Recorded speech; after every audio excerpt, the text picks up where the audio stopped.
Our 2013 CES coverage is powered by Ford.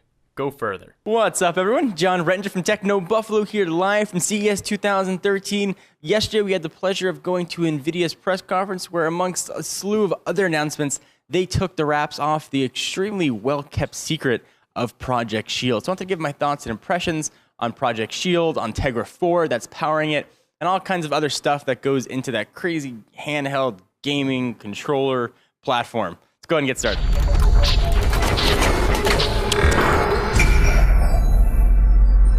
Project Shield, for those of you guys that might not know, is essentially a reference platform for Tegra 4, of course the follow-up to Tegra 3. It still has the same 4 main CPU cores with the 5th low-power core, so it can do most background tasks. The big deal, though, is of course with LTE connectivity and a 72-core GPU. It can also output 4K video, which is really incredible. So what Project Shield is, essentially it's an entire tablet in a controller.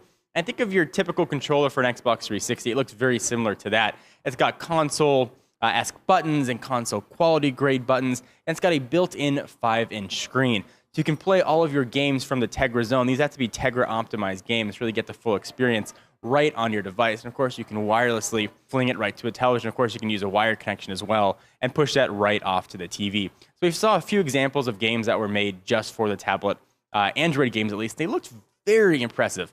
They were showing it on a 4K TV, and of course, we couldn't show you what the 4K TV looked like because, you know, just over Twitter or YouTube's not going to do it any justice, but it looked absolutely beautiful. But some of the cool secret sauce is actually you can stream games right from your PC to your Shield device. So if you play a game on Steam, let's say you play Left 4 Dead 2, for example, you could play that right on your handheld no matter where you go. So it's pretty cool. You're always bringing your PC games with you mobile as opposed to bringing your mobile games onto your PC. It's a really cool new thing that Nvidia is trying to do. So one thing they didn't announce was price or release date, which sort of lends me to believe that maybe this is going to be more of a reference platform. Maybe it won't hit the market. They seemed very jazzed about it, though, and really what it's going to do. But I'm still not sure that it's going to have a niche. I was checking out the comments on technobuffalo.com. Everybody was calling it the Xperia Play 2.0. In a lot of ways, yeah, it's true. It is the Xperia Play. But I guess you could say the same thing for the PS3 and Xbox 360 being the new version of the Atari Jaguar. Yeah, they're both consoles, but seriously, way above the competition. We were trying to figure out what to categorize it under when we were writing it up. Should it go under our products page? Is it tablet? Is it something else? Is it a gaming console?